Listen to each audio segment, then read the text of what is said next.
ನಮಸ್ಕಾರ. ಮಾಹಿತಿಯ ಆಳಕ್ಕಿಳಿಯುವ ಇಂದಿನ ಈ ವಿಶೇಷ ವಿಶ್ಲೇಷಣೆಗೆ ಸ್ವಾಗತ. ಆ, ಜಾಗತಿಕ ರಾಜಕೀಯದ ಆಗುಹೋಗುಗಳ ಬಗ್ಗೆ ಆಸಕ್ತಿ ಇರೋರಿಗೆ ಸದಾ ಕುತೂಹಲ ಮೂಡಿಸೋ ಒಂದು ದೇಶ ಅಂದ್ರೆ ಅದು ಇರಾನ್. ಖಂಡಿತ. ಇರಾನ್ ಅಂತ ಹೆಸರು ಕೇಳಿದ ತಕ್ಷಣನೇ ಯುದ್ಧ, ತೈಲ ನಿರ್ಬಂಧಗಳು ಇದೆಲ್ಲ ನೆನ್ಪಾಗುತ್ತೆ. ಹೌದು. ಇಂದಿನ ನಮ್ಮ ಈ ಚರ್ಚೆಯ ಉದ್ದೇಶ ಬಹಳ ಸ್ಪಷ್ಟವಾಗಿದೆ. ಇರಾನ್ ದೇಶದ ಹೆಸರಿನ ಬದಲಾವಣೆಯ ಇತಿಹಾಸ ಮತ್ತೆ ಅಮೆರಿಕ ಹಾಗೂ ಇರಾನ್ ನಡುವಿನ ದೀರ್ಘಕಾಲಿಕ ಶತ್ರುತ್ವದ ಹಿಂದಿನ ಅಸಲಿ ಕಾರಣಗಳನ್ನು ನಾವಿಂದು ಅರ್ಥ ಮಾಡ್ಕೊಳ್ತಿದ್ದೇವೆ. ಈ ರೋಚಕ ಮಾಹಿತಿಗಳನ್ನ ನಾವು ಮುಖ್ಯವಾಗಿ ಪ್ರವೀಣ್ ರಾಮಚಂದ್ರ ಅವರು ಬರೆದಿರೋ the Persian pivot and the genesis of geopolitical enmity ಅನ್ನೋ ಲೇಖನ ಸರಣಿಯಿಂದ ಆಯ್ದುಕೊಂಡಿದ್ದೀವಿ. ಎಕ್ಸಾಕ್ಟ್ಲಿ. ಈ ಚರ್ಚೆ ಶುರು ಮಾಡೋ ಮುನ್ನ ಒಂದು ವಿಚಾರ ಸ್ಪಷ್ಟಪಡಿಸೋದು ಬಹಳ ಮುಖ್ಯ. ಇಲ್ಲಿ ಚರ್ಚೆ ಆಗ್ತಿರೋ ರಾಜಕೀಯ, ಧಾರ್ಮಿಕ ವಿಚಾರಗಳಲ್ಲಿ ಯಾವುದೇ ರೀತಿಯ ಪಕ್ಷಪಾತ ಇಲ್ಲ. ಹೌದು. ಯಾವುದೇ ಎಡಪಂಥೀಯ ಅಥವಾ ಬಲಪಂಥೀಯ ವಿಚಾರಗಳನ್ನ ಬೆಂಬಲಿಸೋದು ನಮ್ಮ ಉದ್ದೇಶ ಅಲ್ಲ. ಇದು ಕೇವಲ ಮೂಲ ಲೇಖನದಲ್ಲಿರೋ ಅಂಶಗಳ ತಟಸ್ಥ ವಿಶ್ಲೇಷಣೆ ಅಷ್ಟೇ. ನಿಜ. ಇದು ಕೇವಲ ಒಂದು ಲೇಖನದ ಅಧ್ಯಯನ, ನಮ್ಮ ವೈಯಕ್ತಿಕ ಅಭಿಪ್ರಾಯಗಳಲ್ಲ. ಸರಿ, ಹಾಗಾದ್ರೆ 1935ರಲ್ಲಿ ನಡೆದ ಆ ಒಂದು ಐತಿಹಾಸಿಕ ಘಟನೆಯಿಂದಾನೇ ಈ ಕಥೆ ಶುರು ಮಾಡೋಣ. ರೇಜಾ ಶಾ ಪಹಲವಿ ಅವರು ಅಧಿಕೃತವಾಗಿ ದೇಶದ ಹೆಸರನ್ನ ಪರ್ಷಿಯಾಯಿಂದ ಇರಾನ್ ಅಂತ ಬದಲಾಯಿಸಿದ್ರು ಅಲ್ವಾ? ಹೌದು, ಬದಲಾಯಿಸಿದ್ರು. ಮಾರ್ಚ್ 21, 1935ರಂದು ಅಂದ್ರೆ ಅವರ ನೌರೂಜ್ ಹಬ್ಬದ ಶುಭ ಸಂದರ್ಭದಲ್ಲಿ ವಿದೇಶಿ ಸರ್ಕಾರಗಳಿಗೆಲ್ಲ ಈ ಬಗ್ಗೆ ಒಂದು ಅಧಿಕೃತ ಪತ್ರ ಕಳಿಸಿದ್ರು. ಮೇಲ್ನೋಟಕ್ಕೆ ಇದು ಜಸ್ಟ್ ಒಂದು ಆಡಳಿತಾತ್ಮಕ ಬದಲಾವಣೆ ಅಂತ ಅನ್ನಿಸಬಹುದು, ಆದ್ರೆ ಆ ಕಾಲಘಟ್ಟದಲ್ಲಿ ಇದೊಂದು ದೊಡ್ಡ ಸಂಚಲನ ಸೃಷ್ಟಿಸಿತ್ತು. ಆ ಸಂಚಲನಕ್ಕೆ ಬಹಳ ಬಲವಾದ ಕಾರಣಗಳಿದ್ವು. ಅಂದ್ರೆ ಈ ಬದಲಾವಣೆಯ ಹಿಂದಿನ ಆಳವಾದ ಅರ್ಥ ನೋಡಿದ್ರೆ ಇದು ಕೇವಲ ಒಂದು ಪದ ತೆಗೆದು ಮತ್ತೊಂದು ಪದ ಇಡೋ ಕೆಲ್ಸ ಆಗಿರ್ಲಿಲ್ಲ. ಇರಾನ್ ಅಂದ್ರೆ ಆರ್ಯರ ನಾಡು ಅಂತ ಅರ್ಥ. ಓಹೋ, ಅಂದ್ರೆ ಇದು ನಿನ್ನೆ ಮೊನ್ನೆ ಹುಟ್ಕೊಂಡ ಹೆಸರಲ್ಲ? ಖಂಡಿತ ಅಲ್ಲ. ಜೊರಾಸ್ಟ್ರಿಯನ್ ಧರ್ಮದ ಪವಿತ್ರ ಗ್ರಂಥ ಅವೆಸ್ತಾದಲ್ಲಿ ಮತ್ತೆ ಸಾವಿರಾರು ವರ್ಷಗಳ ಹಿಂದೆ ಆಳಿದ ಅಖೆಮೆನಿಡ್ ಹಾಗೂ ಸಸ್ಸಾನಿಡ್ ಸಾಮ್ರಾಜ್ಯಗಳ ಶಾಸನಗಳಲ್ಲಿ ಉಲ್ಲೇಖ ಆಗಿರೋ ಅತ್ಯಂತ ಪ್ರಾಚೀನ ಮತ್ತು ಸ್ಥಳೀಯ ಹೆಸರು ಇದು. ಹಾಗಾದ್ರೆ ಜಗತ್ತು ಅವರನ್ನ ಕರೀತಾ ಇದ್ದ ಪರ್ಷಿಯಾ ಅನ್ನೋ ಹೆಸರು ಎಲ್ಲಿಂದ ಬಂತು? ಅದು ಗ್ರೀಕರು ಆ ದೇಶದ ಪಾರ್ಸಾ ಪ್ರಾಂತ್ಯದ ಆಧಾರದ ಮೇಲೆ ಕೊಟ್ಟಿದ್ದ ಒಂದು ಬಾಹ್ಯ ಹೆಸರು. ವಿಶೇಷವಾಗಿ 20ನೇ ಶತಮಾನದ ಆರಂಭದಲ್ಲಿ ಈ ಪರ್ಷಿಯಾ ಅನ್ನೋ ಹೆಸರು ಕೇವಲ ಭೌಗೋಳಿಕ ಗುರುತಾಗಿ ಉಳಿದಿರಲಿಲ್ಲ. ಮತ್ತೇನಾಗಿಪ್ಪು? ಅದೊಂದು ರೀತಿ ದುರ್ಬಲವಾದ ಖಜಾರ್ ರಾಜಮನೆತನದ ಅವನತಿ, ಭ್ರಷ್ಟಾಚಾರ ಮತ್ತೆ ವಿದೇಶಿಯರ ನಿರಂತರ ಹಸ್ತಕ್ಷೇಪದ ಸಂಕೇತ ಆಗ್ಬಿಟ್ಟಿತ್ತು. ಆಹಾ. ಹಾಗಾಗಿ ರಿಜಾ ಶಾ ಅವರು ತಮ್ಮ ದೇಶದ ಪ್ರಾಚೀನ ಪರಂಪರೆನ ಮರಳಿ ಪಡೆಯೋಕೆ ಈ ದಿಟ್ಟ ಹೆಜ್ಜೆ ಇಟ್ರು ಅನ್ಸುತ್ತೆ. ಆ ದಿನಗಳ ಐತಿಹಾಸಿಕ ಹಿನ್ನೆಲೆ ನೋಡಿದ್ರೆ ಈ ನಿರ್ಧಾರದ ತೀವ್ರತೆ ಇನ್ನಷ್ಟು ಸ್ಪಷ್ಟವಾಗುತ್ತೆ. ಹೌದು. 1900ರ ದಶಕದ ಆರಂಭದಲ್ಲಿ ಪರ್ಷಿಯಾದ ಪರಿಸ್ಥಿತಿ ತೀರಾ ಹದಗೆಟ್ಟಿತ್ತು. ಒಂದೆಡೆ ಬ್ರಿಟನ್ ಮತ್ತೆ ರಷ್ಯಾ ದೇಶಗಳು ವಸಾಹತುಶಾಹಿ ಧೋರಣೆಯಿಂದ ತೈಲ ಸಂಪತ್ತನ್ನ ಲೂಟಿ ಮಾಡ್ತಾ ಇದ್ವು. ಇನ್ನೊಂದೆಡೆ ಮೊದಲನೇ ಮಹಾಯುದ್ಧದ ಟೈಮಲ್ಲಿ ಅವರು ತಟಸ್ಥವಾಗಿದ್ರೂ ಕೂಡ ವಿದೇಶಿ ಸೇನೆಗಳ ಆಕ್ರಮಣದಿಂದ ದೇಶ ತತ್ತರಿಸಿ ಹೋಗಿತ್ತು.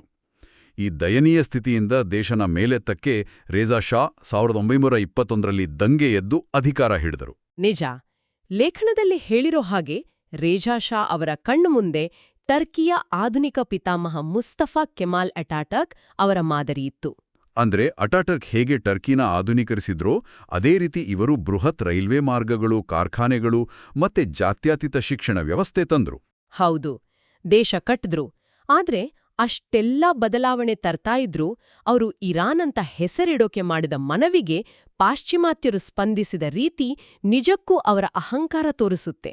ಬ್ರಿಟಿಷ್ ಅಧಿಕಾರಿಗಳು ಈ ಮನವಿನ ಆಂತರಿಕವಾಗಿ ಗೇಲಿ ಮಾಡಿದ್ರು. ಹೌದಲ್ವಾ? ಇರಾನ್ ಅನ್ನೋ ಹೆಸರು ನೆರೆಯ ಇರಾಕ್ ದೇಶದ ಹೆಸರಿನ ಜೊತೆ ಗೊಂದಲ ಆಗುತ್ತೆ, ಪತ್ರಗಳು ಅದಲು ಬದಲಾಗಬಹುದು ಅಂತ ಕುಂಟುನೇಪ ಹೇಳಿದ್ರು. ಎಕ್ಸಾಕ್ಟ್ಲಿ. 2ನೇ ಮಹಾಯುದ್ಧದ ಸಮಯದಲ್ಲಿ ಬ್ರಿಟನ್ ಪ್ರಧಾನಿ ವಿನ್ಸ್ಟನ್ ಚರ್ಚಿಲ್ ಅಂತೂ ಈ ಹೊಸ ಹೆಸರನ್ನ ಒಪ್ಪುಕೊಳ್ಳೋಕೆ ಸಿದ್ಧನೇ ಇರಲಿಲ್ಲ. ಅವರು ಉದ್ದೇಶಪೂರ್ವಕವಾಗಿ ಒಂದು ರೀತಿ ಅಸಡ್ಡೆಯಿಂದ ಮತ್ತೆ ಪರ್ಷಿಯಾ ಅಂತಾನೆ ಕರಿತಾ ಇದ್ರು. ಹೌದು. ಆದ್ರೆ ಲೇಖನ ವಿಶ್ಲೇಷಣೆ ಮಾಡೋ ಹಾಗೆ ಇದು ಕೇವಲ ಪಾಶ್ಚಿಮಾತ್ಯರ ಕೀಳರಿಮೆ. ಇರಾನ್ ಪಾಲಿಗೆ ಈ ಮರುನಾಮಕರಣ ವಸಾಹತುಶಾಹಿನ ಧಿಕ್ಕರಿಸೋ ಮತ್ತೆ ತನ್ನ ಹಣೆಬರಹ ತಾನೇ ಬರೆದುಕೊಳ್ಳುವ ಹಕ್ಕನ್ನ ಜಗತ್ತಿಗೆ ಸಾರುವ ಅಸ್ತ್ರ ಆಗಿತ್ತು. ಖಂಡಿತ. ಒಂದು ದೇಶ ತನ್ನ ಹೆಸರನ್ನ ಬದಲಾಯಿಸಿಕೊಂಡು ಸ್ವಾಭಿಮಾನ ಮೆರೆಯೋದು ಒಂದು ಭಾಗ ಆದರೆ ತನ್ನ ನೆಲದ ಸಂಪನ್ಮೂಲಗಳ ಮೇಲಿನ ಹಕ್ಕನ್ನ ಮರಳಿ ಪಡೆಯೋದು ಇನ್ನೊಂದು ಭಾಗ. ಇಲ್ಲಿಂದಲೇ ಅಮೆರಿಕ ಮತ್ತೆ ಇರಾನ್ ನಡುವಿನ ಶತ್ರುತ್ವದ ಅಸಲಿ ಕಥೆ ಶುರುವಾಗೋದು. ನಿಜ. 1953ರಲ್ಲಿ ನಡೆದ ಆ ಘಟನೆ ಇಡೀ ಮಧ್ಯಪ್ರಾಚ್ಯದ ಇತಿಹಾಸನೇ ಬುಡಮೇಲ್ ಮಾಡಿಬಿಡ್ತು. 1950ರ ದಶಕದಲ್ಲಿ ಇರಾನ್ನಲ್ಲಿ ಪ್ರಜಾಸತ್ತಾತ್ಮಕವಾಗಿ ಆಯ್ಕೆಯಾಗಿದ್ದ ಪ್ರಧಾನಿ ಮೊಹಮ್ಮದ್ ಮೊಸಾದೆಕ್ ಇದ್ರು.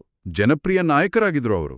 ಅದೇ ಅಮೆರಿಕದ CIA ಮತ್ತೆ ಬ್ರಿಟನ್ನ MI6 ಜಂಟಿಯಾಗಿ ಕಾರ್ಯಾಚರಣೆ ನಡೆಸಿ ಅವರನ್ನ ಬಲವಂತವಾಗಿ ಕೆಳಗಿಳಿಸಿದ್ವು. ಆಧುನಿಕ ಇತಿಹಾಸದ ಅತಿ ದೊಡ್ಡ ರಾಜಕೀಯ ದ್ರೋಹ ಇದು ಅಂತ ಲೇಖನ ಸ್ಪಷ್ಟವಾಗಿ ಹೇಳುತ್ತೆ. ಈ ಭೀಕರ ದಂಗೆಯ ಹಿಂದಿನ ಅತೀ ದೊಡ್ಡ ಕಾರಣ ಅಂದ್ರೆ ತೈಲ, ಕಪ್ಪು ಚಿನ್ನ. ಪ್ರಧಾನಿ ಮೊಸಾದೆಕ್ ತಗೊಂಡ ಒಂದು ನಿರ್ಧಾರ ಪಾಶ್ಚಿಮಾತ್ಯರ ನಿದ್ದೆಗೆಡಿಸಿತ್ತು. ಅದೇ ತೈಲ ಸಂಪನ್ಮೂಲದ ರಾಷ್ಟ್ರೀಯಕರಣ. ಅಂದ್ರೆ ಅಲ್ಲಿಯವರೆಗೂ ಇರಾನ್ನಿಂದ ತೆಗೀತಾ ಇದ್ದ ತೈಲದ ಸಿಂಹಪಾಲು ಬ್ರಿಟಿಷ್ ಕಂಪನಿಗಳ ಪಾಲಾಗ್ತಾ ಇತ್ತು. ಹೌದು. ಮೊಸಾದೆಕ್ ಆ ಸಂಪತ್ತು ತಮ್ಮ ದೇಶದ ಜನರಿಗೆ ಸೇರ್ಬೇಕು ಅಂತ ಕಾನೂನು ತಂದ್ರು. ಆದರೆ ಅಗ್ಗದ ತೈಲದ ಮೇಲೆ ಕಣ್ಣಿಟ್ಟಿದ್ದ ಅಮೆರಿಕ ಮತ್ತೆ ಬ್ರಿಟನ್ಗೆ ಇದು ಸಹಿಸೋಕಾಗ್ಲಿಲ್ಲ. ಹೌದು. ಹಾಗಾಗಿ ಗುಪ್ತಚರ ಕಾರ್ಯಾಚರಣೆ ಮಾಡಿ ಮೊಸಾದೆಕ್ ಅವರನ್ನ ಜೈಲಿಗೆ ಹಾಕಿ ಪಾಶ್ಚಿಮಾತ್ಯರ ಪರವಾಗಿದ್ದ ಶಾ ಮೊಹಮ್ಮದ್ ರೇಜಾ ಪಹಲವಿ ಅವರನ್ನ ಮತ್ತೆ ಸಿಂಹಾಸನದ ಮೇಲೆ ಕೂರಿಸಿದ್ರು. ಆದ್ರೆ ಅಮೆರಿಕದ ಬೆಂಬಲದಿಂದ ಅಧಿಕಾರಕ್ಕೆ ಬಂದ ಶಾ ಅವರ ಆಡಳಿತ ಇರಾನ್ ಜನತೆಗೆ ಒಂದು ದುಸ್ವಪ್ನ ಆಗಿ ಬದಲಾಯಿತು. ಲೇಖನದಲ್ಲಿ ಹೇಳಿರೋ ಹಾಗೆ CIA ತರಬೇತಿ ನೀಡಿದ್ದ ಶಾ ಅವರ ರಹಸ್ಯ ಪೊಲೀಸ್ ಪಡೆ ಸಾವಕ್ ಇರಾನ್ನಾದ್ಯಂತ ದೌರ್ಜನ್ಯದ ಪರಮಾವಧಿಯನ್ನೇ ಮೆರೆಯಿತು ಅಲ್ವಾ? ಹೌದು. ಸಾವಕ್ ಕೇವಲ ಪೊಲೀಸ್ ಪಡೆಯಾಗಿರ್ಲಿಲ್ಲ, ಅದೊಂದು ದಮನಕಾರಿ ವ್ಯವಸ್ಥೆ. ಶಾ ಅವರನ್ನ ವಿರೋಧಿಸೋ ಅಥವಾ ಪ್ರಶ್ನಿಸೋ ಯಾರನ್ನೇ ಆದ್ರೂ ಜೈಲಿಗೆ ತಳ್ಳಲಾಗ್ತಾ ಇತ್ತು, ಚಿತ್ರಹಿಂಸೆ ನೀಡಲಾಗ್ತಾ ಇತ್ತು. ದಶಕಗಳ ಕಾಲ ನಡೆದ ಈ ಕ್ರೌರ್ಯ ಜನರ ವಾಕ್ ಸ್ವಾತಂತ್ರ್ಯ ಹರಣ ಮತ್ತೆ ದೇಶದ ಸಂಪತ್ತು ಕೇವಲ ಆಡಳಿತ ವರ್ಗದ ಪಾಲಾಗ್ತಾ ಇದ್ದದ್ದು ಜನರಲ್ಲಿ ಅಗಾಧವಾದ ಆಕ್ರೋಶ ಹುಟ್ಟುಹಾಕ್ತು. ಎಕ್ಸಾಕ್ಟ್ಲಿ. ಈ ಆಕ್ರೋಶನೇ ಒಂದು ಜ್ವಾಲಾಮುಖಿಯಾಗಿ 1979ರ ಇಸ್ಲಾಮಿಕ್ ಕ್ರಾಂತಿಗೆ ಭದ್ರವಾದ ಬುನಾದಿ ಹಾಕ್ತು. ಆ ಕ್ರಾಂತಿಯ ತೀವ್ರತೆ ಎಷ್ಟಿತ್ತಂದ್ರೆ ಅದು ಕೇವಲ ಶಾ ಆಡಳಿತನ ಉರುಳಿಸಲಿಲ್ಲ, ಇಡೀ ಜಗತ್ತಿನ ಸಮೀಕರಣವನ್ನೇ ಬದಲಾಯಿಸಿತು. ಅಯೋತ್ತೊಲ್ಲಾ ಖೊಮೇನಿ ಅವರ ಪ್ರಬಲ ನಾಯಕತ್ವದಲ್ಲಿ ನಡೆದ ಈ ಕ್ರಾಂತಿ ಇರಾನ್ ಮತ್ತೆ ಅಮೆರಿಕಾದ ಸಂಬಂಧನ ಶಾಶ್ವತವಾಗಿ ಕಡ್ದಾಕ್ತು. ಹೌದು. ಕ್ರಾಂತಿಕಾರಿ ವಿದ್ಯಾರ್ಥಿಗಳು ನೇರವಾಗಿ ಟೆಹರಾನ್ನಲ್ಲಿರೋ ಅಮೆರಿಕನ್ ರಾಯಭಾರಿ ಕಚೇರಿ ಮೇಲೆ ದಾಳಿ ಮಾಡಿದ್ರು. ಬರೋಬ್ಬರಿ 52 ಅಮೆರಿಕನ್ ಅಧಿಕಾರಿಗಳನ್ನ 444 ದಿನಗಳ ಕಾಲ ಒತ್ತೆಯಾಳಾಗಿ ಇಟ್ಕೊಂಡ್ರು. ಇದು ಅಮೆರಿಕಾದ ಮಟ್ಟಿಗೆ ಅಕ್ಷರಶಃ ಒಂದು ದೊಡ್ಡ ಅವಮಾನ. ಇದೇ ಸಮಯದಲ್ಲಿ ಅಯೋತ್ತೊಲ್ಲಾ ಖೊಮೇನಿ ಅವರು ಅಮೆರಿಕನ್ನ ಕೇವಲ ಶತ್ರು ಅಂತ ನೋಡದೆ ಗ್ರೇಟ್ ಸೈತಾನ್ ಅಂದ್ರೆ ಅತಿ ದೊಡ್ಡ ಸೈತಾನ ಅಂತ ಕರೆದ್ರು. ಒತ್ತೆಯಾಳುಗಳನ್ನ ಬಿಡಿಸೋಕೆ ಅಂದಿನ ಅಮೆರಿಕಾದ ಅಧ್ಯಕ್ಷ ಜಿಮ್ಮಿ ಕಾರ್ಟರ್ ಸೇನಾ ಹೆಲಿಕಾಪ್ಟರ್ಗಳ ಮೂಲಕ ಮಾಡಿದ ರಹಸ್ಯ ಕಾರ್ಯಾಚರಣೆಯು ಮರುಭೂಮಿಯಲ್ಲಿ ವಿಫಲ ಆಯಿತು. ಈ ಘಟನೆಯ ನಂತರ ಉಭಯ ದೇಶಗಳ ನಡುವಿನ ರಾಜತಾಂತ್ರಿಕ ಸಂಬಂಧಗಳು ಸಂಪೂರ್ಣವಾಗಿ ಭಸ್ಮ ಆದ್ವು. ಆದರೆ ಈ ಮುರಿದುಬಿದ್ದ ಸಂಬಂಧ ಬರೀ ನೇರವಾದ ಆರೋಪ ಪ್ರತ್ಯಾರೋಪಗಳಿಗೆ ಸೀಮಿತ ಆಗ್ಲಿಲ್ಲ. ಬದಲಿಗೆ ಇದೊಂದು ಅಪಾಯಕಾರಿ ಪರೋಕ್ಷ ಯುದ್ಧಗಳ ಅಥವಾ ಪ್ರಾಕ್ಸಿ ವಾರ್ಸ್ಗೆ ನಾಂದಿ ಹಾಡಿತು. ಹೌದು. ಲೇಖನದಲ್ಲಿ 1980ರಿಂದ 1988ರವರೆಗೆ ನಡೆದ ಭೀಕರ ಇರಾನ್-ಇರಾಕ್ ಯುದ್ಧದಲ್ಲಿ ಅಮೆರಿಕ ಅನುಸರಿಸಿದ ಈ ಬಗೆಯ ನೀತಿನ ಬಹಳ ಸೂಕ್ಷ್ಮವಾಗಿ ವಿಶ್ಲೇಷಿಸಿದ್ದಾರೆ. ಇದು ಅಂತಾರಾಷ್ಟ್ರೀಯ ರಾಜಕೀಯದ ಕರಾಳ ಮುಖ. ಒಂದು ಕಡೆ ಅಮೆರಿಕದ ಹಡ್ಡನ್ ಸರ್ಕಾರ ನೆರೆಯ ಇರಾಕ್ನ ಸರ್ವಾಧಿಕಾರಿ ಸದ್ದಾಂ ಹುಸೇನ್ಗೆ ಗುಪ್ತಚರ ಮಾಹಿತಿ ಮತ್ತೆ ತಂತ್ರಜ್ಞಾನ ಒದಗಿಸ್ತಾ ಇತ್ತು. ಇರಾಕ್ ರಾಸಾಯನಿಕ ಶಸ್ತ್ರಾಸ್ತ್ರ ಬಳಸ್ತಿದೆ ಅಂತ ಗೊತ್ತಿದ್ರೂ ಅಮೆರಿಕ ಕಣ್ಮುಚ್ಚಿ ಕೂತಿತ್ತು. ಇದು ಆಘಾತಕಾರಿ. ಆದರೆ ಲೇಖನದಲ್ಲಿ ಉಲ್ಲೇಖ ಆಗಿರೋ ಇನ್ನೊಂದು ವಿಚಾರ ಇದಕ್ಕಿಂತ ದೊಡ್ಡ ವಿಪರ್ಯಾಸ. ಅದೇ ಇರಾನ್ ಕಾಂಟ್ರಾ ಹಗರಣ. ಅಂದ್ರೆ ಹೌದು, ಒಂದೆಡೆ ಸದ್ದಾಂ ಹುಸೇನ್ಗೆ ಸಹಾಯ ಮಾಡ್ತಾನೆ ಅಮೆರಿಕ ಅತ್ಯಂತ ರಹಸ್ಯವಾಗಿ ತಾನು ಗ್ರೇಟ್ ಸೈಟಾನ್ ಅಂತ ಕರೆಸ್ಕೊಳ್ತಿದ್ದ ಇರಾನ್ಗೂ ಶಸ್ತ್ರಾಸ್ತ್ರ ಮಾಡ್ತಾ ಇತ್ತು. ಅಮೆರಿಕದ ನಿಕ್ರಾಗುವಾದಲ್ಲಿ ಕಾಂಟ್ರಾಗಳು ಅನ್ನೋ ಬಂಡುಕೋರ ಗುಂಪಿಗೆ ಕಾನೂನುಬಾಹಿರವಾಗಿ ಕೊಡ್ತಾ ಇತ್ತು. ಈ ರಹಸ್ಯ ಕಾರ್ಯಾಚರಣೆ ಬಯಲಾದಾಗ ಜಾಗತಿಕ ಮಟ್ಟದಲ್ಲಿ ದೊಡ್ಡ ಬಿರುಗಾಳಿನೇ ಎದ್ದಿತು. ಇರಾನ್ ದೃಷ್ಟಿಯಲ್ಲಿ ಪಾಶ್ಚಿಮಾತ್ಯ ದೇಶಗಳನ್ನ ಯಾವುದೇ ಕಾರಣಕ್ಕೂ ನಂಬಾರ್ದು ಅನ್ನೋದು ಸಾಬೀತಾಯಿತು. ಈ ಮಟ್ಟದ ನಂಬಿಕೆ ದ್ರೋಹ ಅನುಭವಿಸಿದ ಮೇಲೆ ಇರಾನ್ ಕೂಡ ಸುಮ್ಮನೆ ಕೂರ್ಲಿಲ್ಲ. ತನ್ನನ್ನು ತಾನು ರಕ್ಷಿಸಿಕೊಳ್ಳೋಕೆ ಮತ್ತೆ ಶತ್ರುಗಳಿಗೆ ತಿರುಗೇಟು ನೀಡೋಕೆ ತನ್ನದೇ ಆದ ಸಂಕೀರ್ಣ ರಕ್ಷಣಾ ತಂತ್ರ ಹೆಣೆಯಿತು. ಹೌದು, ತನಗೆ ನೇರವಾಗಿ ಅಮೆರಿಕದ ಬೃಹತ್ ಸೇನೆ ಎದುರಿಸೋ ಶಕ್ತಿ ಇಲ್ಲ ಅಂತ ಇರಾನ್ಗೆ ಗೊತ್ತಿತ್ತು. ಹಾಗಾಗಿ ಅದು ಲೆಬನಾನ್ನಲ್ಲಿರೋ ಹೆಜ್ಬಲ್ಲಾ, ಯಮನ್ನ ಹೌತಿಗಳು ಮತ್ತೆ ಇರಾಕ್ ಸಿರಿಯಾದ ಶಿಯಾ ಗುಂಪುಗಳಿಗೆ ಬೆಂಬಲ ನೀಡೋಕೆ ಶುರು ಮಾಡ್ತು. 1983ರಲ್ಲಿ ಲೆಬನನ್ನ ಬೈರೂತ್ನಲ್ಲಿ ನಡೆದ ಭೀಕರ ಟ್ರಕ್ ಬಾಂಬ್ ಸ್ಫೋಟದಲ್ಲಿ ಬರೋಬ್ಬರಿ 241 ಅಮೆರಿಕನ್ ಮೆರೈನ್ ಸೈನಿಕರು ಸಾವನ್ನಪ್ಪಿದ್ದು ಇದೇ ನೆರಳಿನ ಯುದ್ಧದ ಭಾಗ ಆಗಿತ್ತು. ಒಟ್ಟಾರೆಯಾಗಿ ಇಡೀ ಮಧ್ಯಪ್ರಾಚ್ಯ ಈ ಎರಡೂ ಶಕ್ತಿಗಳ ಚದುರಂಗದಾಟದ ಕಣವಾಗಿ ನೆತ್ತರು ಹರಿಯುವ ಯುದ್ಧಭೂಮಿಯಾಗಿ ಬದಲಾಯಿತು. ದಶಕಗಳ ಕಾಲ ಹೀಗೆ ಮುಂದುವರಿದ ಈ ಸಂಘರ್ಷ 21ನೆಯ ಶತಮಾನದ ಹೊತ್ತಿಗೆ ಪರಮಾಣು ಉದ್ವಿಗ್ನತೆಯ ಕಡೆ ತಿರುಗಿತು. 2001ರ ಸೆಪ್ಟೆಂಬರ್ 11ರ ದಾಳಿಯ ನಂತರ ಅಂದಿನ ಅಮೆರಿಕದ ಅಧ್ಯಕ್ಷ ಜಾರ್ಜ್ ಡಬ್ಲ್ಯೂ ಬುಷ್ ಅವರು ಇರಾನನ್ನ ಆಕ್ಸಿಸ್ ಆಫ್ ಈವಿಲ್ ಅಥವಾ ದುಷ್ಟಶಕ್ತಿಗಳ ಅಕ್ಷ ಅಂತ ಬಹಿರಂಗವಾಗಿ ಕರೆದರು. ಇದು ಉರಿಯೋ ಬೆಂಕಿಗೆ ತುಪ್ಪ ಸುರಿದಂತಾಯಿತು. ಆದ್ರೆ 2015ರಲ್ಲಿ ಬರಾಕ್ ಒಬಾಮಾ ಅವರ ಆಡಳಿತಾವಧಿಯಲ್ಲಿ ಇರಾನ್ ಜೊತೆ ಐತಿಹಾಸಿಕ JCPOA ಅಥವಾ joint comprehensive plan of action ಅನ್ನೋ ಪರಮಾಣು ಒಪ್ಪಂದ ಆದಾಗ ಜಗತ್ತು ಸ್ವಲ್ಪ ನಿರಾಳವಾಗಿತ್ತು. ಆ ಒಪ್ಪಂದದ ಪ್ರಕಾರ ಇರಾನ್ ತನ್ನ ಪರಮಾಣು ಕಾರ್ಯಕ್ರಮ ಕೇವಲ ವಿದ್ಯುತ್ ಉತ್ಪಾದನೆಗೆ ಸೀಮಿತಗೊಳಿಸಿ ಅಣುವಸ್ತ್ರ ತಯಾರಿಸದಂತೆ ನಿಗವಾಣೆಗೆ ಒಪ್ಪುಕೊಂಡಿತ್ತು. ಬದಲಿಗೆ ಅಮೆರಿಕ ನಿರ್ಬಂಧಗಳನ್ನು ಸಡಿಲಿಸಿತ್ತು. ಆದ್ರೆ ಆ ಭರವಸೆ ಬಹಳ ಕಾಲ ಉಳಿಯಲಿಲ್ಲ. 2018ರಲ್ಲಿ ಡೊನಾಲ್ಡ್ ಟ್ರಂಪ್ ಅವರು ಯಾವುದೇ ಸ್ಪಷ್ಟ ಕಾರಣ ಇಲ್ಲದೆ ಏಕಾಏಕಿ ಆ ಐತಿಹಾಸಿಕ ಒಪ್ಪಂದದಿಂದ ಹೊರಬಂದ್ರು. ಅಷ್ಟೇ ಅಲ್ಲ, ಇರಾನ್ನ ಮೇಲೆ ಮ್ಯಾಕ್ಸಿಮಮ್ ಪ್ರೆಷರ್ ಸ್ಯಾಂಕ್ಷನ್ಸ್ ಅಥವಾ ಗರಿಷ್ಠ ಒತ್ತಡದ ನಿರ್ಬಂಧಗಳನ್ನು ಮರಳಿ ಹೇರಿದ್ರು. ತೈಲ ಮಾರಾಟ ತಡೆಯೋ ಪ್ರಯತ್ನ ಮಾಡಿದ್ರು. ಇದರಿಂದ ಕೆರಳಿದ ಇರಾನ್ ಒಪ್ಪಂದದ ಮಿತಿ ಮೀರಿ ತನ್ನ ಯುರೇನಿಯಮನ್ನ 60% ಶುದ್ಧತೆಗೆ ಏರ್ಸೋಕೆ ಶುರುಮಾಡ್ತು. ಪರಮಾಣು ಬಾಂಬ್ ತಯಾರಿಸೋಕೆ 90% ಶುದ್ಧತೆ ಬೇಕು ಅಂದ್ರೆ ಇರಾನ್ ಈಗ ಅಣ್ವಸ್ತ್ರ ತಯಾರಿಕೆಯ ಹೊಸ್ತಿಲಲ್ಲೇ ನಿಂತಿದೆ. ಈ ಪರಮಾಣು ಹಗ್ಗಜಗ್ಗಾಟದ ನಡುವೆ ಸೇನಾ ಕಾರ್ಯಾಚರಣೆಗಳು ತೀವ್ರಗೊಂಡು 2020ರಲ್ಲಿ ಇರಾನ್ನ ಅತ್ಯಂತ ಪ್ರಭಾವಿ ಕಮಾಂಡರ್ ಕಾಸಿಂ ಸುಲೈಮಾನಿ ಅವರನ್ನ ಅಮೆರಿಕ ಡ್ರೋನ್ ದಾಳಿ ಮೂಲಕ ಹತ್ಯೆ ಮಾಡಿತು. ಇದು ಮತ್ತೊಂದು ದೊಡ್ಡ ಪ್ರಚೋದನೆ. ಇನ್ನು 2025ರ ಇತ್ತೀಚಿನ ಬೆಳವಣಿಗೆ ಗಮನಿಸಿದ್ರೆ ಇಸ್ರಾಯೇಲ್ ಮತ್ತೆ ಇರಾನ್ ನಡುವಿನ ಯುದ್ಧದ ಕಾವು ಏರುತ್ತಿದ್ದಾಗಲೇ ಅಮೆರಿಕ ನೇರವಾಗಿ ಇರಾನ್ನ ಪರಮಾಣು ನೆಲೆಗಳ ಮೇಲೆ ದಾಳಿ ನಡೆಸಿದೆ ಅಂತ ಲೇಖನದಲ್ಲಿ ಪ್ರಸ್ತಾಪ ಆಗಿದೆ. ಇದು ಪರಿಸ್ಥಿತಿ ಕೈಮೀರಿ ಹೋಗ್ತಿರೋ ಸ್ಪಷ್ಟ ಲಕ್ಷಣ. ಆದರೆ ಇವೆಲ್ಲದರ ಆಚೆಗೆ ನಾವು ಗಮನಿಸಬೇಕಾದ ಮತ್ತೊಂದು ಬಹುಮುಖ್ಯ ಅಂಶ ಇದೆ. ಅದೇ ಸೈದ್ಧಾಂತಿಕ ಕಂದಕ. ಖಂಡಿತ. ಕೇವಲ ರಾಜಕೀಯ ಆರ್ಥಿಕತೆ ಮಾತ್ರವಲ್ಲ, ಇರಾನ್ನ ಇಸ್ಲಾಮಿಕ್ ಕ್ರಾಂತಿಯ ಸಿದ್ಧಾಂತಕ್ಕೂ ಮತ್ತೆ ಅಮೆರಿಕ ಪ್ರತಿಪಾದಿಸೋ ಜಾತ್ಯತೀತ ಪ್ರಜಾಪ್ರಭುತ್ವದ ಮೌಲ್ಯಗಳಿಗೂ ನಡುವೆ ಬೆಸೆಯಲಾಗದಂಥ ಅಜಗಜಾಂತರ ವ್ಯತ್ಯಾಸ ಇದೆ. ಈ ಸೈದ್ಧಾಂತಿಕ ಸಂಘರ್ಷ ಉಭಯ ದೇಶಗಳ ಜನರ ಮನಸ್ಥಿತಿನ ಹೇಗೆ ರೂಪಿಸಿದೆ ಅನ್ನೋದು ಕುತೂಹಲಕಾರಿ. ಲೇಖಕರು ಅತ್ಯಂತ ತಟಸ್ಥವಾಗಿ ಎರಡೂ ಕಡೆಯ ವಿಚಾರಗಳನ್ನು ನಮ್ಮ ಮುಂದಿಡ್ತಾರೆ. ಅಮೆರಿಕದಲ್ಲಿರೋ ಕೆಲವು ತೀವ್ರಗಾಮಿ ಇವ್ಯಾಂಜಲಿಕಲ್ ಕ್ರಿಶ್ಚಿಯನ್ನರು ಇರಾನನ್ನ ಕೇವಲ ಒಂದು ರಾಷ್ಟ್ರವಾಗಿ ನೋಡದೆ ಬೈಬಲ್ನಲ್ಲಿ ಉಲ್ಲೇಖ ಆಗಿರೋ ಗಾಗ್ ಮತ್ತು ಮಾಗೋಗ್ ಅನ್ನೋ ವಿನಾಶಕಾರಿ ಶಕ್ತಿಯಾಗಿ ನೋಡ್ತಾರೆ. ಮತ್ತೊಂದೆಡೆ ಇರಾನ್ನ ಕತ್ತರಪಂಥೀಯ ನಾಯಕರು ಅಮೆರಿಕನ್ನರ್ನ ಜಿಯಾನಿಸ್ಟ್ ಕೈಗೊಂಬೆಗಳು ಅಂತ ಪರಿಗಣಿಸ್ತಾರೆ. ಅಮೆರಿಕ ಇಸ್ಲಾಮಿಕ್ ಸಾರ್ವಭೌಮತ್ವ ನಾಶ ಮಾಡೋಕೆ ಬಂದಿರೋ ಶಕ್ತಿ ಅಂತ ನಂಬ್ತಾರೆ. ಇಲ್ಲಿ ಗಮನಿಸಬೇಕಾದ ವಿಚಾರ ಏನಂದ್ರೆ, ಉಭಯ ದೇಶಗಳ ಸರ್ಕಾರಿ ಮಾಧ್ಯಮಗಳು ಮತ್ತೆ ನಾಯಕರು ಈ ದ್ವೇಷದ ಭಾಷಣಗಳನ್ನ ನಿರಂತರವಾಗಿ ಜನರ ಮನಸ್ಸಿನಲ್ಲಿ ಬಿತ್ತುತ್ತಲೇ ಇರ್ತಾರೆ. ಇವೆಲ್ಲ ಮೇಲ್ನೋಟಕ್ಕೆ ಕಾಣೋ ಕಾರಣಗಳು. ಹೌದು. ಆದ್ರೆ ಈ ವಿಶ್ಲೇಷಣೆಯಲ್ಲಿ ನಾವು ತೆರೆ ಹಿಂದಿನ ರಹಸ್ಯಗಳನ್ನ ಕೂಡ ನೋಡಬೇಕಿದೆ. ಈ ಶತ್ರುತ್ವದ ಹಿಂದೆ ಬಹುತೇಕರಿಗೆ ತಿಳಿಯದ ಅನೇಕ ಆರ್ಥಿಕ, ಸೈಬರ್ ಮತ್ತೆ ಭೌಗೋಳಿಕ ರಾಜಕೀಯದ ಆಳವಾದ ಕಾರಣಗಳಿವೆ. ಉದಾಹರಣೆಗೆ, ತೈಲ ಮತ್ತೆ ಭೌಗೋಳಿಕ ರಕ್ಷಣೆಯ ವಿಚಾರ ತಗೊಳ್ಳೋಣ. ಜಗತ್ತಿನ ಒಟ್ಟು ತೈಲ ಪೂರೈಕೆಯ 20% ಅಂದ್ರೆ ಪ್ರತಿದಿನ ಲಕ್ಷಾಂತರ ಬ್ಯಾರೆಲ್ ತೈಲ ಸಾಗೋದು ಇರಾನ್ನ ಕರಾವಳಿಗೆ ಹೊಂದಿಕೊಂಡಿರೋ ಹಾರ್ಮುಜ್ ಜಲಸಂಧಿ ಮೂಲಕ. ಹೌದು. ಇರಾನ್ ಆಗಾಗ ತನಗೆ ಅನ್ಯಾಯವಾದ್ರೆ ಈ ಜಲಸಂಧಿನ ಮುಚ್ಚುವ ಬೆದರಿಕೆ ಹಾಕ್ತಾ ಇರುತ್ತೆ. ಒಂದ್ವೇಳೆ ಇರಾನ್ ನಿಜಕ್ಕೂ ಆ ಜಲಸಂಧಿ ಮುಚ್ಚಿದ್ರೆ ಏನಾಗುತ್ತೆ? ಇದು ಕೇವಲ ಮಧ್ಯಪ್ರಾಚ್ಯದ ಸಮಸ್ಯೆಯಾಗಿ ಉಳಿಯಲ್ಲ. ಇಡೀ ಜಗತ್ತಿನ ಆರ್ಥಿಕತೆ ತಲೆಕೆಳಗಾಗುತ್ತೆ. ನಾವು ದಿನನಿತ್ಯ ಬಳಸೋ ಪೆಟ್ರೋಲ್, ಡೀಸೆಲ್ ಬೆಲೆಗಳು ರಾತ್ರೋರಾತ್ರಿ ಗಗನಕ್ಕೇರುತ್ತವೆ. ಪ್ರತಿಯೊಬ್ಬ ಸಾಮಾನ್ಯ ಮನುಷ್ಯನ ಜೇಬಿಗೂ ಕತ್ರಿ ಬೀಳುತ್ತೆ. ಇದೇ ಕಾರಣಕ್ಕೆ ಅಮೆರಿಕ, ಸೌದಿ ಅರೇಬಿಯಾ ಮತ್ತೆ ಇತರ ಗಲ್ಫ್ ರಾಷ್ಟ್ರಗಳ ತೈಲ ಮಾರ್ಗಗಳಿಗೆ ರಕ್ಷಣೆ ನೀಡೋಕೆ ತನ್ನ ನೌಕಾಪಡೆ ನಿಯೋಜಿಸಿದೆ. ಇದರ ಜೊತೆಗೆ ಇಸ್ರೇಲ್ನ ವಿಚಾರನೂ ಇದೆ.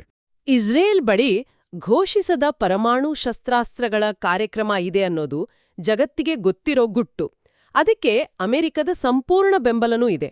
ಆದ್ರೆ ಅದೇ ಅಮೆರಿಕ ಇರಾನ್ನ ಪರಮಾಣು ಕಾರ್ಯಕ್ರಮದ ವಿಚಾರದ್ ಬಂದಾಗ ಮಾತ್ರ ಬಾಂಬ್ ದಾಳಿಯ ಬೆದರಿಕೆ ಹಾಕುತ್ತೆ. ಇದು ಇರಾನ್ನ ಆಕ್ರೋಶಕ್ಕೆ ಮತ್ತೊಂದು ಪ್ರಮುಖ ಕಾರಣ. ಇನ್ನು ಆಧುನಿಕ ಯುದ್ಧ ತಂತ್ರಗಳಾದ ಸೈಬರ್ ಯುದ್ಧದ ವಿಚಾರಕ್ಕೆ ಬಂದ್ರೆ ಅಲ್ಲಿ ನಡೆದಿರೋ ಬೆಳವಣಿಗೆಗಳು ಮೈ ಜುಮ್ಮೆನಿಸುತ್ತವೆ. ಅಮೆರಿಕ ಮತ್ತೆ ಇಸ್ರೇಲ್ ಜಂಟಿಯಾಗಿ ರೂಪಿಸಿದ ಸ್ಟಕ್ಸ್ನೆಟ್ ಅನ್ನೋ ಅತ್ಯಂತ ಸಂಕೀರ್ಣವಾದ ಕಂಪ್ಯೂಟರ್ ವೈರಸ್ ಬಗ್ಗೆ ಲೇಖನದಲ್ಲಿ ವಿವರಿಸಿದ್ದಾರೆ. ಅದು ಕೇವಲ ಫೈಲ್ಗಳನ್ನ ಅಳಿಸೋ ಸಾಮಾನ್ಯ ವೈರಸ್ ಆಗಿರ್ಲಿಲ್ಲ. ಅದೊಂದು ಡಿಜಿಟಲ್ ಬ್ರಹ್ಮಾಸ್ತ್ರನೇ ಆಗಿತ್ತು.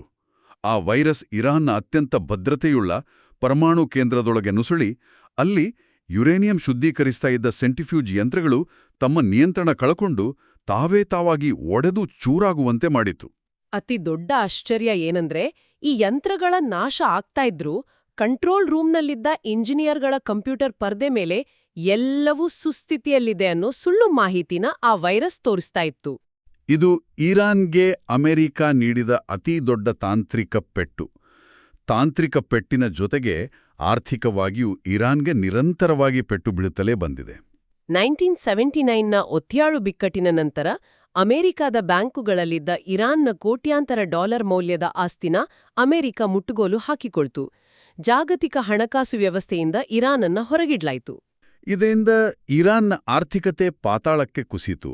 ಆದರೆ ಇರಾನ್ ಕೂಡ ಸುಮ್ಮನೆ ಕೂರ್ಲಿಲ್ಲ. ಈ ಕಠಿಣ ನಿರ್ಬಂಧಗಳನ್ನು ತಪ್ಪಿಸ್ಕೊಳ್ಳೋಕೆ ಅದು ಅಡ್ಡಮಾರ್ಗಗಳನ್ನು ಕಂಡುಕೊಳ್ತು. ಲೇಖನದ ಪ್ರಕಾರ ಇರಾನ್ ಫೆಂಟನಿಲ್ ಅನ್ನೋ ಅಪಾಯಕಾರಿ ಮಾದಕ ದ್ರವ್ಯದ ಕಚ್ಚಾ ವಸ್ತುಗಳ ಪೂರೈಕೆಯಲ್ಲಿ ತೊಡಗಿಸ್ಕೊಳ್ಳೋದು ಮತ್ತೆ ಕ್ರಿಪ್ಟೋಕರೆನ್ಸಿ ಮೂಲಕ ಅಮೆರಿಕದ ಕಣ್ಣಿಗೆ ಮಣ್ಣೆರ್ಚಿ ಜಾಗತಿಕ ವಹಿವಾಟು ನಡೆಸೋ ತಂತ್ರಗಳನ್ನ ಬಳಸ್ತಿದೆ. ಇವೆಲ್ಲದರ ಜೊತೆಗೆ ಅಮೆರಿಕದ ಒಳಗಿನ ರಾಜಕೀಯ ಲಾಬಿಗಳ ಪಾತ್ರನೂ ನಾವು ಮರೆಯುವಂತಿಲ್ಲ. ಅಮೆರಿಕದ ಸಂಸತ್ತಿನಲ್ಲಿ ಇಸ್ರೇಲ್ ಪರವಾಗಿ ಕೆಲಸ ಮಾಡೋ AIPAC ಅಂತಹ ಬಲಿಷ್ಠ ಲಾಬಿ ಸಂಸ್ಥೆಗಳು ಮತ್ತೆ ಇರಾನ್ ಪರವಾದ ಕೆಲವು ಚಿಂತಕರ ಚಾವಡಿಗಳ ನಡುವೆ ನಿರಂತರ ಸಂಘರ್ಷ ನಡೀತಾನೇ ಇರುತ್ತೆ. ಅಮೆರಿಕದ ವಿದೇಶಾಂಗ ನೀತಿನ ರೂಪಿಸುವಲ್ಲಿ ಇವರ ಪ್ರಭಾವ ಅಗಾಧವಾಗಿದೆ. ಇನ್ನು ಅಂತಾರಾಷ್ಟ್ರೀಯ ಮಟ್ಟದ ಮೈತ್ರಿಗಳನ್ನ ಗಮನಿಸಿದ್ರೆ ಇರಾನ್ ಈಗ ತನ್ನನ್ನ ತಾನು ರಕ್ಷಿಸ್ಕೊಳ್ಳೋಕೆ ಪಾಶ್ಚಿಮಾತ್ಯ ವಿರೋಧಿ ಶಕ್ತಿಗಳಾದ ರಷ್ಯಾ ಮತ್ತೆ ಚೀನಾದತ್ತ ವಾಲಿದೆ. ಇತ್ತೀಚೆಗೆ ಬ್ರಿಕ್ಸ್ ಒಕ್ಕೂಟ ಸೇರೋದು ಮತ್ತೆ ಉಕ್ರೇನ್ ವಿರುದ್ಧದ ಯುದ್ಧದಲ್ಲಿ ರಷ್ಯಾಕ್ಕೆ ಅತ್ಯಾಧುನಿಕ ಡ್ರೋನ್ಗಳನ್ನ ಪೂರೈಕೆ ಮಾಡ್ತಿರೋದು ಇರಾನ್ನ ಹೊಸ ಭೌಗೋಳಿಕ ರಾಜಕೀಯ ತಂತ್ರದ ಸ್ಪಷ್ಟ ನಿದರ್ಶನ. ಇದು ಜಾಗತಿಕ ಶಕ್ತಿಗಳ ಸಮೀಕರಣನ ಬದಲಾಯಿಸ್ತಿದೆ. ಮತ್ತೊಂದೆಡೆ ಅಮೆರಿಕದ ತಲೆನೋವಿಗೆ ಕಾರಣ ಆಗಿರೋದು ಶಿಯಾ ಕ್ರಿಸೆಂಟ್ ಅಂದ್ರೆ ಇರಾನ್ನ ರಾಜಧಾನಿ ತೆಹರಾನಿಂದ ಹಿಡಿದು ಇರಾಕ್, ಸಿರಿಯಾ ಮುಖಾಂತರ ಲೆಬನಾನ್ನ ಬೈರೂತ್ವರೆಗೂ ವ್ಯಾಪಿಸಿರೋ ಶಿಯಾ ಪ್ರಭಾವಲಯ. ಈ ಇಡೀ ಪ್ರದೇಶದಲ್ಲಿ ಇರಾನ್ ಬೆಂಬಲಿತ ಗುಂಪುಗಳೇ ಪ್ರಾಬಲ್ಯ ಸಾಧಿಸ್ತಿವೆ. ಇದು ಅಮೆರಿಕ ಮತ್ತೆ ಅದರ ಮಿತ್ರರಾಷ್ಟ್ರಗಳಿಗೆ ತೀವ್ರ ಭಯ ಹುಟ್ಟಿಸಿದೆ. ಆದರೆ ಆಸಕ್ತಿದಾಯಕ ವಿಚಾರ ಏನಂದ್ರೆ ಅಮೆರಿಕ ಈ ಭಯವನ್ನೇ ತನ್ನ ಆರ್ಥಿಕ ಲಾಭಕ್ಕಾಗಿ ಬಂಡವಾಳ ಮಾಡಿಕೊಂಡಿದೆ. ಹೌದು, ಇರಾನ್ನ ಭಯ ತೋರಿಸಿಯೇ ಅಮೆರಿಕ, ಸೌದಿ ಅರೇಬಿಯಾ ಸೇರಿದಂತೆ ಗಲ್ಫ್ ರಾಷ್ಟ್ರಗಳಿಗೆ ಬರೋಬ್ಬನಿ $100 ಬಿಲಿಯನ್ ಹೆಚ್ಚು ಮೌಲ್ಯದ ಅತ್ಯಾಧುನಿಕ ಶಸ್ತ್ರಾಸ್ತ್ರಗಳನ್ನ ಮಾರಿ ಭಾರೀ ಲಾಭ ಮಾಡ್ಕೊಳ್ತಿದೆ ಅನ್ನೋದನ್ನ ಲೇಖನ ಅಂಕಿಅಂಶಗಳ ಸಮೇತ ಹೇಳುತ್ತೆ. ಇದನ್ನೆಲ್ಲ ಗಮನಿಸಿದಾಗ ಲೇಖಕ ಪ್ರವೀಣ್ ರಾಮಚಂದ್ರ ಅವರ ಸಂಪಾದಕೀಯ ದೃಷ್ಟಿಕೋನ ಎಷ್ಟು ಸತ್ಯ ಎನಿಸುತ್ತೆ. ಇದೊಂದು ನಿರಂತರ ಬಿಕ್ಕಟ್ಟು ಅಥವಾ ಎಂದಿಗೂ ಬಗೆಹರಿಯದ ಚಕ್ರ. ಅಮೆರಿಕ ಇರಾನ್ನಲ್ಲಿ ಹೇಗಾದ್ರೂ ಮಾಡಿ ರೆಜೀಮ್ ಚೇಂಜ್ ಅಥವಾ ಆಡಳಿತ ಬದಲಾವಣೆ ಮಾಡಬೇಕು ಅಂತ ನಿರಂತರವಾಗಿ ಪ್ರಯತ್ನಿಸ್ತಾ ಇತ್ತೆ. ಆ ಭಯದಿಂದಲೇ ಇರಾನ್ನಲ್ಲಿ ಕತ್ತರಪಂಥೀಯ ನಾಯಕರು ಇನ್ನಷ್ಟು ಬಲಶಾಲಿಯಾಗ್ತಾರೆ. ಅದೇ ರೀತಿ ಇರಾನ್ ತನ್ನ ರಕ್ಷಣೆಗಾಗಿ ಸಶಸ್ತ್ರ ಗುಂಪುಗಳಿಗೆ ಬೆಂಬಲ ನೀಡೋದು ಮತ್ತೆ ಯುರೇನಿಯಂ ಶುದ್ಧೀಕರಿಸೋದು ಅಮೆರಿಕಕ್ಕೆ ಇರಾನ್ ಮೇಲೆ ಇನ್ನಷ್ಟು ಕಠಿಣ ನಿರ್ಬಂಧ ಹೇರೋಕೆ ಬೇಕಾದ ಸಮರ್ಥನೆ ನೀಡುತ್ತೆ. ಇದೊಂದು ಪರಸ್ಪರ ಪೂರಕವಾಗಿ ಬೆಳೆಯುತ್ತಿರೋ ದ್ವೇಷದ ವ್ಯವಸ್ಥೆ. ಈ ಬೃಹತ್ ಜಾಗತಿಕ ಶಕ್ತಿಗಳ ಹಗ್ಗಜಗ್ಗಾಟದಲ್ಲಿ ನಿಜಕ್ಕೂ ಬಲಿಯಾಗ್ತಿರೋ ಜಾರು ಅನ್ನೋದನ್ನ ನಾವು ಮರಿಬಾರ್ದು. ಅದು ಇರಾನ್ನ ಸಾಮಾನ್ಯ ಜನತೆ. ಪ್ರಸ್ತುತ ಇರಾನ್ನಲ್ಲಿ 40%ಕ್ಕೂ ಹೆಚ್ಚು ಹಣದುಬ್ಬರ ಇದೆ. ಅಗತ್ಯ ವಸ್ತುಗಳ ಬೆಲೆ ಗಗನಕ್ಕೇರಿದೆ. ಯುವಜನತೆಗೆ ಉದ್ಯೋಗಗಳಿಲ್ಲ. ಜನಸಾಮಾನ್ಯರ ಬದುಕು ಅತ್ಯಂತ ದುಸ್ತರವಾಗಿದೆ. ಒಂದು ಕಡೆ ಅಮೆರಿಕಕ್ಕೆ ತನ್ನ ಜಾಗತಿಕ ಆಧಿಪತ್ಯ ಮತ್ತೆ ಪೊಲೀಸ್ಗಿರಿ ಬಿಟ್ಕೊಳ್ಳೋಕೆ ಇಷ್ಟವಿಲ್ಲ. ಮತ್ತೊಂದೆಡೆ ಸಾವಿರಾರು ವರ್ಷಗಳ ಪರ್ಷಿಯನ್ ಪರಂಪರೆಯ ಹೆಮ್ಮೆಯಿರೋ ಇರಾನ್ಗೆ ಪಾಶ್ಚಿಮಾತ್ಯರ ಮುಂದೆ ತಲೆಬಾಗಲು ಸುತರಾಂ ಇಷ್ಟವಿಲ್ಲ. ಇದೊಂದು ವಾಸ್ತವದ ಕಟುಚಿತ್ರಣ. ಖಂಡಿತ. ನಮ್ಮ ಇಂದಿನ ಈ ಆಳವಾದ ವಿಶ್ಲೇಷಣೆಯ ಮುಕ್ತಾಯದ ಹಂತಕ್ಕೆ ಬಂದಿದ್ದೀವಿ. ಇತಿಹಾಸದ ಪುಟಗಳಲ್ಲಿ ಅಡಗಿರೋ ಘಟನೆಗಳು ಹೇಗೆ ಇಂದಿನ ಜಾಗತಿಕ ರಾಜಕೀಯವನ್ನು ನಿಯಂತ್ರಿಸ್ತಿವೆ ಅನ್ನೋದರ ಬಗ್ಗೆ ಈ ಲೇಖನ ನಮಗೊಂದು ಅತ್ಯುತ್ತಮ ಒಳನೋಟ ನೀಡಿದೆ. 1935ನಲ್ಲಿ ಪರ್ಷಿಯಾದಿಂದ ಇರಾನ್ಗೆ ಆದ ಕೇವಲ ಒಂದು ಹೆಸರಿನ ಬದಲಾವಣೆ ವಸಾಹತುಶಾಹಿಯ ವಿರೋಧದ ಸಂಕೇತವಾಗಿ ಶುರುವಾಗಿ ತೈಲಕ್ಕಾಗಿ ನಡೆದ ಕರಾಳ ದಂಗೆಯಾಗಿ 1979ರ ಕ್ರಾಂತಿಯಾಗಿ ಇಂದು ಜಾಗತಿಕ ಮಟ್ಟದ ಒಂದು ಸಂಕೀರ್ಣ ಮತ್ತು ಅಪಾಯಕಾರಿ ರಾಜಕೀಯ ಆಟವಾಗಿ ಮಾರ್ಪಟ್ಟಿದೆ ಅನ್ನೋದನ್ನ ನಾವೆಲ್ಲರೂ ಸ್ಪಷ್ಟವಾಗಿ ಅರ್ಥ ಮಾಡ್ಕೊಂಡ್ವಿ. ಮೂಲ ಲೇಖನದಲ್ಲಿನ ಎಲ್ಲ ಮುಖ್ಯ ಅಂಶಗಳನ್ನು ಅತ್ಯಂತ ತಟಸ್ಥವಾಗಿ ನಾವು ವಿಶ್ಲೇಷಿಸಿದ್ದೀವಿ. ಹೌದು. ಈಗ ಈ ಇಡೀ ಚರ್ಚೆಯ ಆಧಾರದ ಮೇಲೆ ಆದ್ರೆ ಲೇಖನದಲ್ಲಿ ನೇರವಾಗಿ ಪ್ರಸ್ತಾಪಿಸದ ಒಂದು ಪ್ರಚೋದನಾಕಾರಿ ಆಲೋಚನೆಯೊಂದಿಗೆ ಇಂದಿನ ಈ ಚರ್ಚೆಯನ್ನ ಮುಕ್ತಾಯಗೊಳಿಸೋಣ. ಈ ಎರಡೂ ದೇಶಗಳ ರಾಜಕೀಯ ನಾಯಕರಿಗೆ ಈ ನಿರಂತರ ದ್ವೇಷ ಮತ್ತು ಯುದ್ಧದ ಭೀತಿನೇ ತಮ್ಮ ಅಧಿಕಾರ ಉಳಿಸಿಕೊಳ್ಳುವ ಪ್ರಬಲ ಅಸ್ತ್ರವಾಗಿದೆ. ನಿಜ. ಒಂದು ವೇಳೆ ಕಲ್ಪನೆ ಮಾಡ್ಕೊಳ್ಳಿ, ನಾಳೆಯೇ ಈ ಎರಡೂ ದೇಶಗಳ ನಡುವೆ ಸಂಪೂರ್ಣ ಶಾಂತಿ ನೆಲೆಸಿದ್ರೆ ಏನಾಗಬಹುದು? ಹೊರಗಿನ ಶತ್ರು ಅಂದ್ರೆ ಅಮೆರಿಕಕ್ಕೆ ಇರಾನ್ ಮತ್ತು ಇರಾನ್ಗೆ ಅಮೆರಿಕ ಅನ್ನೋ ಭೂತ ಇಲ್ಲದಿದ್ದಾಗ ಜನರ ಆಂತರಿಕ ಸಮಸ್ಯೆಗಳು ಮುನ್ನೆಲೆಗೆ ಬಂದು ಈ ದೇಶಗಳ ಆಂತರಿಕ ರಾಜಕೀಯ ವ್ಯವಸ್ಥೆಗಳೇ ಕುಸಿದು ಬೀಳಬಹುದೇ? ಇತಿಹಾಸದ ನೋವಿನ ನೆನಪುಗಳನ್ನ ಕೇವಲ ರಾಜಕೀಯ ಬಂಡವಾಳವನ್ನಾಗಿ ಮಾಡಿಕೊಳ್ಳುವ ಬದಲು ಭವಿಷ್ಯದ ಶಾಂತಿಯ ಸೇತುವೆಯನ್ನಾಗಿ ಮಾಡಿಕೊಳ್ಳುವುದು ಜಾಗತಿಕ ನಾಯಕರಿಗೆ ಎಂದಾದರೂ ಸಾಧ್ಯವೇ? ಈ ಮಹತ್ವದ ಪ್ರಶ್ನೆಯನ್ನ ಆಳವಾದ ಆಲೋಚನೆಗೆ ಬಿಡುತ್ತಾ ಇಂದಿನ ಈ ವಿಶೇಷ ಅಧ್ಯಯನವನ್ನ ಇಲ್ಲಿಗೆ ಮುಕ್ತಾಯಗೊಳಿಸ್ತಿದ್ದೀವಿ. ಹೊಸ ವಿಚಾರಗಳನ್ನ ತಿಳಿಯುವ ಕುತೂಹಲ ಹೀಗೆಯೇ ಮುಂದುವರಿಯಲಿ.